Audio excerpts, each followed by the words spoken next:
Terima kasih pemirsa, masih bersama kami dalam Damai Indonesiaku. Nah, di samping saya sudah ada guru saya Ustazah Kotrunada yang sudah siap berdialog, berdiskusi langsung dengan salah satu jamaah yang siap dengan pertanyaannya. Silakan Ibu Rita ya Ibu ya, silakan Ibu Rita pertanyaannya. Assalamualaikum warahmatullahi wabarakatuh. Waalaikumsalam warahmatullahi wabarakatuh. Nama saya Rita Izzati Azhari dari Majelis Ta'lim Nurul Badar dan Ta'lim Muslimah. Saya mau bertanya ya Ustazah. Iya.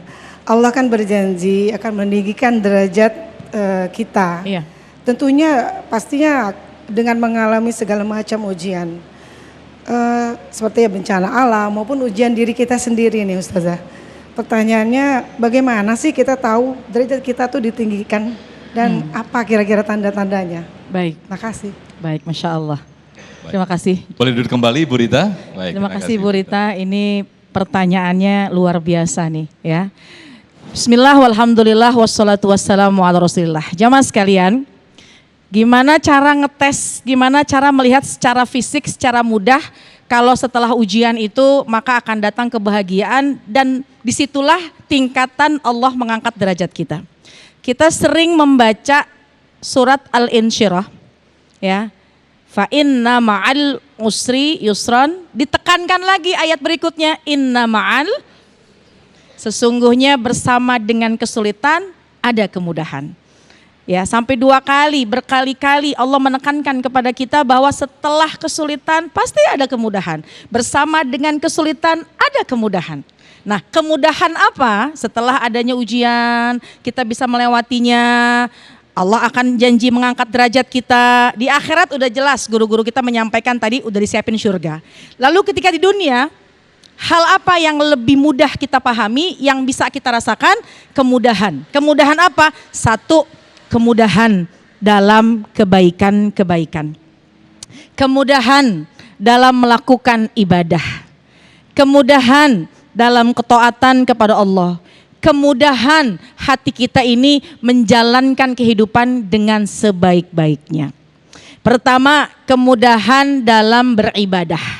Jadi kalau habis ujian, jangankan habis ujian jamaah sekalian, kadang pas lagi ujian, kan memang kita sering mendengar bahwa ketika seorang hamba diuji, seorang hamba dicinta, iza ahabballahu abdan ibtalahum, seorang hamba dicinta pasti dia akan, ketika hamba tersebut dicinta pasti Allah akan mengujinya.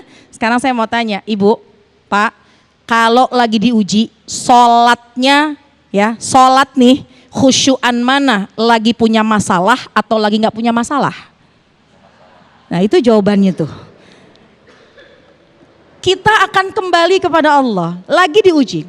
Yang kedua saya mau tanya, kalau ibu lagi punya masalah, doanya khusyuan mana, lagi punya masalah atau nggak punya masalah? Kira-kira bisa meneteskan air mata sambil berdoa berhajat kepada Allah, itu bisa netes air mata ketika lagi senang atau lagi musibah, lagi ada ujian? Tuh.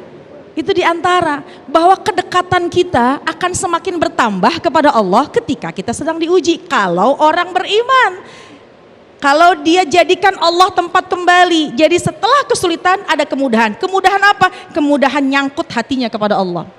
Lagi diuji langsung nyangkut hatinya sama Allah. Jangan doa, jangankan sholat, ibu kesandung, kira-kira kalau kesandung yang diucap apaan lafadznya? Astagfirullah. Kalau lagi pusing, innalillah. Kalau nggak punya duit, ya Allah. Bu, lagi diuji pasti lafadz kita tanpa disadari berzikir kepada Allah. Kalau kita jalankan dengan sabar, ikhlas, ridho, setelahnya kemudahan hati kita nyangkut kepada Allah, maka hati akan menjadi tenang. Ya, nggak ada yang paling indah di atas muka bumi ini selain hati tenang. Duit banyak belum tentu tenang. Yang hadir di sini insya Allah saya liatin orangnya tenang-tenang semua. Tahu duitnya ada apa enggak? Berarti nggak ada duit ya Ustazah? Ya. Kenapa? Karena tenang hatinya. Ala bizikrillahi tatmainnul qulub. Ketahuilah dengan mengingat Allah hati akan menjadi tenang. 1. Yang kedua, kemudahan apalagi? Kemudahan kita ibadah. Bukankah tugas kita di muka bumi ini adalah wa'bud rabbaka hatta ya'tiyakal yaqin? Tugas kita adalah buat ibadah sampai nanti meninggal dunia. Kadang suka lupa. ibadahnya suka asal-asalan. Tapi ketika ada ujian, Allah ngangkat derajat kita, caranya jadi semakin khusyuk ibadahnya, semakin meningkat kedekatan kepada Allah. Insya Allah doanya juga semakin baik. Itulah diantara tanda-tanda diangkat derajat. Nggak usah kita bicara di akhirat. Akhirat udah disiapkan surga. Di dunia pasti kedekatan kita akan semakin tinggi kepada Allah Subhanahu. Senang dengan kebaikan-kebaikan. Insya Allah istiqomah, wafat kita dalam keadaan husnul khatimah. Amin, amin ya rabbal alamin. Masya Allah, terima kasih Ustazah Kotrunada. Dan berikutnya saya akan bacakan pertanyaan yang sudah masuk lewat Instagram.